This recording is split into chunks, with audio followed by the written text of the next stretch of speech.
कल जब अमित शाह से पशुपति पारस ने मुलाकात की, उसके बाद खबर ये चलने लगी कि अब चिराग पासवान का पत्ता कटने वाला है। जिस तरीके से चिराग पासवान को भारतीय जनता पार्टी ने भाव दिया, लोकसभा चुनाव में पशुपति पारस को साइड करके चिराग पासवान को सामने लाया गया, 5 सीटें दी गई और चिराग पासवान ने उन 5 सीटों पर अपने उम्मीदवार उतार कर जीत हासिल की। लेकिन अब चिराग पासवान को ये घमंड हो गया कि हम जो भी करेंगे भारतीय जनता पार्टी हमारी बात मानेगी। लेकिन अब चिराग पासवान के लगातार जो तेवर है वो देखकर भारतीय जनता पार्टी हैरान है कि जिस चिराग पासवान की मदद हमने की, वो चिराग पासवान हमारे खिलाफ खड़े हो गए।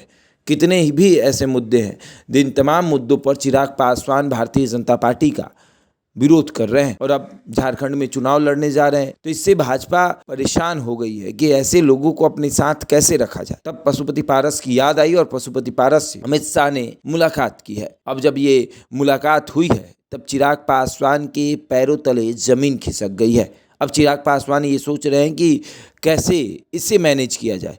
हमने तो सोचा था कि भाजपा को हम डराएंगे और भाजपा डर जाएगी, लेकिन शायद चिराग पासवान ये भूल गए थे कि ये वही भाजपा है जो कभी डरती नहीं। एक समय में मुकेश सहनी ने भी डराने का प्रयास किया।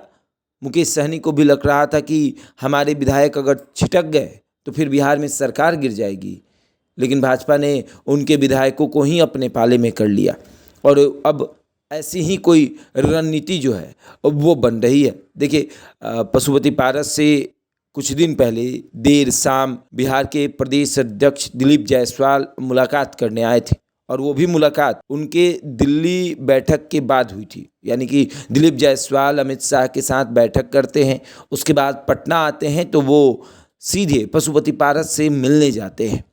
यानी कि कुछ खबर लेकर आए थे और वो खबर जैसे ही पशुपति पारस को मिली, फिर अमित शाह से मुलाकात भी हो गई। अब अमित शाह से मुलाकात हुई है तो कहा जा रहा है कि मामला कुछ बड़ा है, चिराग के साथ खेल होने वाला है। कहीं ऐसा ना हो कि चिराग के जो सांसद हैं उन्हें भारतीय जनता पार्टी अपने खेमे में कर ले। कई तरह की बातें जो हैं वो सामने आ रही है। पशुपति पारस भी अपने तरीके से सब कुछ देख रहे हैं। वो बता रहे हैं कि किस तरीके से हम आपके साथ रहते थे, चाहे मामला कुछ भी हो, हम हमेशा समर्थन करते थे, कभी विरोध नहीं करते थे। लेकिन इसे जिसे आपने अपने दल में शामिल किया, अपने गठबंधन का हिस्सा बनाया, वो देखिए किस तरीके से आपका विरोध कर रहा है। यानी कि चिराग पासवान की बात हो रही है। पशुपति पारस ये भी याद दिला रहे हैं कि जब तक हम आपके साथ गठबंधन में थे, हम कहीं चुनाव लड़ने नहीं गए। बाकी राज्यों में चिराग सब जगह चुनाव लड़ते रहे आपके खिलाफ, और इसीलिए अब पशुपति पारस और अमित शाह की जो बातचीत हुई है उससे चिराग पासवान के पैरों तले जमीन खिसक गई है। अब चिराग पासवान भी सोच रहे हैं कि करना क्या है, किस तरीके से इसे देखना है और सब कुछ मैनेज करना है।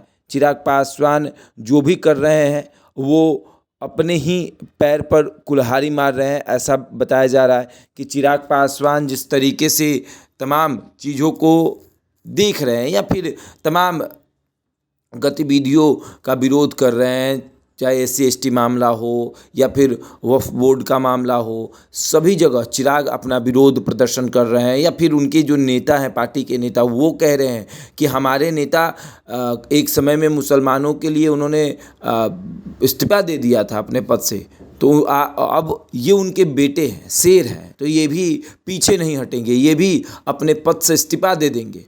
और इस तरह की बातें सामने आ रही है। भाजपा जो है वो परेशान है कि किस किस को संभालें।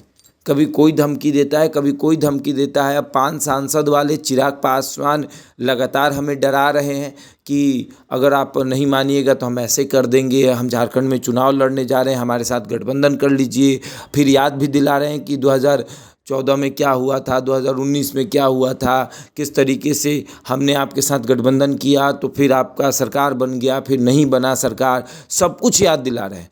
और भाजपा सोच रही है कि अब ज़्यादा दिन इनको साथ लेकर चलने लायक नहीं है। जितना साथ लेकर चलेंगे उतनी परेशानियां आएंगी और इसीलिए चिराग पासवान को अब एक बड़ा झटका लगने वाला है। बहरहाल इस खबर में इतना ही। बने रहे हमारे साथ और देखते रहे द इंडिया टॉप।